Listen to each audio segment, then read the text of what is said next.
नमस्कार। आज की तासिका में भाषा विज्ञान के अंतर्गत हम भाषा विज्ञान का अन्य ज्ञान शाखाओं से किस प्रकार का संबंध है वह देख रहे हैं। उसके अंतर्गत भाषा विज्ञान और समाज विज्ञान का किस तरह से निकट का संबंध देखा जाता है उसके बारे में अध्ययन करेंगे। भाषा जो है वह विचार विनिमय का एक महत्वपूर्ण साधन माना जाता है और यह विचार विनिमय मनुष्य समाज में ही होता है, यानी कि मनुष्य समाज में वास्तव करने के कारण भाषा का विकास जो है वह समाज के द्वारा ही होता है और समाज ही अपने समुदाय के व्यक्ति के लिए भाषा जो है वह भाषा को प्रदान करता है, यानी कि भाषा का निर्माण जो है वह समाज में ही होता है और समाज ही मनुष्य को भाषा प्रदान करता है। व्यक्ति को उसे जैसा है वैसा ही स्वीकार करना पड़ता है। समाज शास्त्र के अध्ययन से ही भाषा विज्ञान की उन अवस्थाओं का पता चलता है जिसमें भाषा का विकास होता है। समाजशास्त्र के किन किन प्रभावों द्वारा भारतीय स्त्री अपने पति के नाम का उच्चारण नहीं कर सकती, इसका पता भी हमें समाज विज्ञान के द्वारा ही पता चलता है। किन प्रभावों द्वारा सांप को कीड़ा और लाश को मिट्टी कहते हैं तथा क्यों गाय बियाती है श्री क्यों नहीं, इस प्रश्न का उत्तर भी हमें इसके द्वारा समाजशास्त्र, इन सभी बातों का उत्तर जो है हमें समाजशास्त्र के सूक्ष्म अध्ययन से ही पता चलता है। ईरानी भाषा में दैव शब्द जो है वह अशुभ और संस्कृत में इसके विपरीत क्यों है, इसका पता भी हमें समाजशास्त्र के अध्ययन से ही पता चलता है। महाराज अशोक ने देवाना प्रिय इस वचन को अपने लिए सर्वोत्तम लेखों में प्रयोग किया है और उनके बाद वाले संस्कृत के मंत्रों में इसका अर्थ है मूर्ख क्यों है। हिंदी भाषा में जो शब्द पिल्ला कुत्ते के अर्थ में प्रयुक्त जो शब्द पिल्ला कुत्ते के बच्चे के अर्थ में बराबर रूढ़ है, वही द्रविड़ भाषाओं में भले आदमियों के लिए प्रयुक्त किया जाता है। चिदंबर पिल्लाई यानी कि बड़े भले आदमियों के चिदंबरम पिल्लाई के आदि नामों में आता है। इस प्रकार इन सब से विशेष देश और विशेष काल के समाज की मनोवृत्तियों का भी पता चलता है, यानी कि वह एक शब्द एक भाषा में किस प्रकार प्रयुक्त आता है और दूसरी भाषा में जाने के बाद वह किसी और व्यक्ति के लिए या और वस्तु के लिए प्रयोग किया जाता है, इसका पता जो है हमें समाजशास्त्र के अध्ययन से पता चलता है। मनुष्य सामाजिक एवं समाजशील प्राणी है और भाषा जो है वह भाषा विचार विनिमय का एक महत्वपूर्ण या विचार विनिमय का सर्वोत्तम साधन है। भाषा जो है वह आद्यंत सामाजिक वस्तु है और इसके द्वारा मनुष्य अपनी भावनाओं अपने विचारों का आदान प्रदान जो है वह भाषा के द्वारा ही करता है।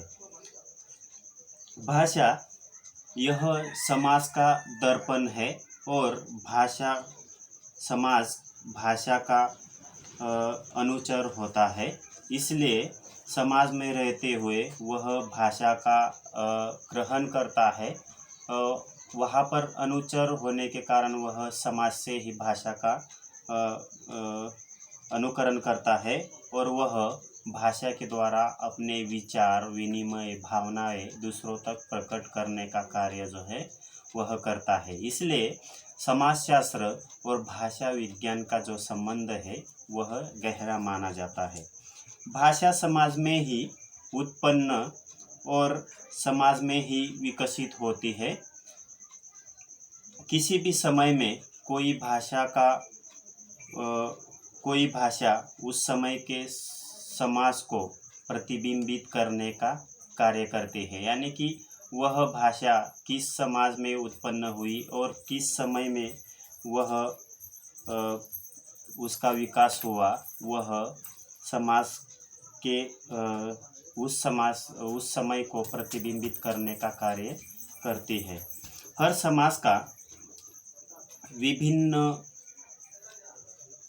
समाज का रूप जो है वह विभिन्न होने के कारण उस समाज में उसमें विभिन्न भाषाएं बोली जाती है और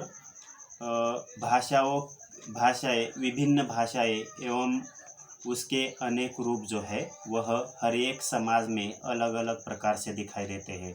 हम अगर हमारे प्रदेश से लेकर कुछ 4-5 किलोमीटर अंतराल में जाएंगे तो वहाँ पर विभिन्न प्रकार की भाषाएं बोली जाएगी। तो इस प्रकार समाज जो है वह अलग अलग, एक समाज में अनेक समाज और भाषाएं जो है वह हमें मिलती है या दिखाई देती है। एक कहावत के अनुसार कहा जाता है कि 4 कोस पर पानी बदले और 8 कोस पर वाणी। यह जो कहावत है उसके आधार पर समाज जो है वह हर एक कोस पर अलग अलग प्रकार का समाज मिलता है और वहाँ पर विभिन्न प्रकार की भाषाएं जो है वह बोली जाती है। विशिष्ट शब्द विशिष्ट भाषा में विभिन्न तरह के द्योतक होते हैं। उदाहरणार्थ वैदिक सूत्रों में असुर का अर्थ जो है वह देवतावाचक मिलता है और इतरत्र असुर यानी राक्षस यह अर्थ मिलता है। यानी कि प्रथम वैदिक सूत्रों में असुर शब्द का जो प्रयोग है वह देवताओं के लिए किया जाता था, लेकिन अब असुर शब्द का प्रयोग जो है वह राक्षस के अर्थ में हमें आज के समाज में मिलता है। संस्कृत में यज्ञ अच्छे अर्थ में प्रयुक्त होता है, तो पाली जो भाषा है उसमें यज्ञ का अर्थ है वह बुरे अर्थ में इस्तेमाल किया जाता है। इस प्रकार के कई शब्दों द्वारा हमें सामाजिक जीवन रीति नीति की जानकारी जो है वह हमें प्राप्त होती है। सामाजिक सभी अंगों का अध्ययन जो है वह हमें समाजशास्त्र में दिखाई देता है या समाजशास्त्र में होता है। बोली, परिनिष्ठित भाषा, मानक भाषा, राष्ट्रभाषा, राज्य भाषा, विश्व भाषा आदि भाषाओं का विकास कैसे हुआ यह हमें समाजशास्त्र ही बताता है। समाजशास्त्र के द्वारा ही हमें भाषा का विकास जो है वह किस प्रकार से हुआ उसका पता चलता है। पहले समाज में जो भाषा बोली जाती है वह बोली होती है, उसके उपरांत वह भाषा का रूप ग्रहण करती है। उसके बाद परिनिष्ठित भाषा तथा राज्य भाषा, विभाषा, विश्व भाषा आदि के रूप में उसका विकास जो है वह होता है। और यह विकास जो किस प्रकार से होता है वह हमें समाजशास्त्र के अध्ययन के बाद ही पता चलता है। इतना ही नहीं, वह एक समाज के प्रचलित जो शब्द है वह दूसरे समाज में कैसे प्रचलित होते हैं आदि का विवरण भी प्रस्तुत करने का कार्य करता है। जैसे हिंदी क्षेत्र में पति पत्नी के लिए मियाँ बीवी, माता पिता के लिए अम्मी जान, यह जो शब्द है यह शब्द इस्लाम के प्रभाव के कारण हमारी भाषा में आए हैं, इसका भी पता जो है हमें चलता है।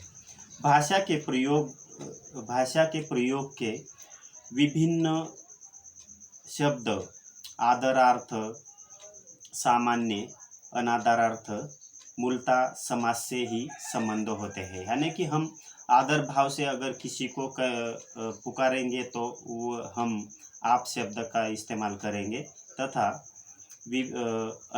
सामान्य शब्दों में हम तुम शब्द का प्रयोग करेंगे, तथा अनादरार्थ शब्दों का अगर इस्तेमाल किया जाए तो हम तू कहकर पुकारते हैं।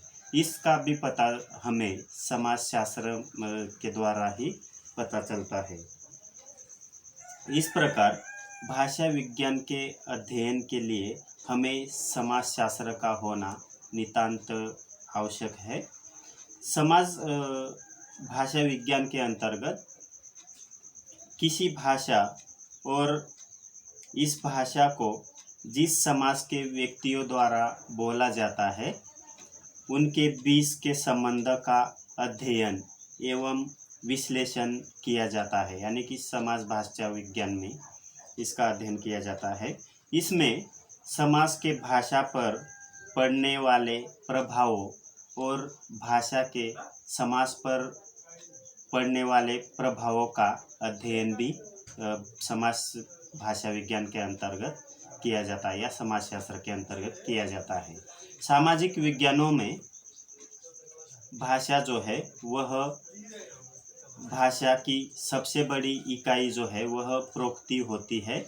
समाज विज्ञान द्वारा समाज के परिप्रेक्ष्य में भाषा का वास्तविक अध्ययन किया जाता है और समाज भाषा वैज्ञानिक समाज भाषा विज्ञान को ही वास्तविक भाषा विज्ञान मानते हैं। एक पाश्चात्य विद्वान है, लेवाप के कथनानुसार एक परिभाषा उन्होंने कही है, समाज विज्ञान ऐसी कोई अलग विधा नहीं मानी जा सकती क्योंकि समाज भाषा विज्ञान ही तो वास्तविक भाषा विज्ञान है, ऐसा उनकी परिभाषा से पता चलता है। संरचना की दृष्टि से भाषा विज्ञान संरचना की दृष्टि से मानक भाषा, अमानक भाषा एवं बोली में अंतर दिखाना जो है वह भाषा विज्ञान के लिए असंभव है। इसलिए इसके स्पष्टीकरण के लिए हमें समाज विज्ञान का सहारा लेना पड़ता है। समाज भाषा विज्ञान ही इनके अंतर को प्रदर्शित कर सकता है और ज्ञान क्षेत्र के संदर्भ में भाषा विज्ञान और उसके सिद्धांत का अनुप्रयोग ज्ञान के किसी अन्य क्षेत्र को स्पष्ट करने हेतु इसका प्रयोग किया जाता है। इस संदर्भ के अंतर्गत समाज विज्ञान भाषा विज्ञान की एक प्रभावशाली शाखा है, ऐसा माना जाता है। इस प्रकार भाषा विज्ञान और समाजशास्त्र का संबंध जो है वह निकट का माना जाता है।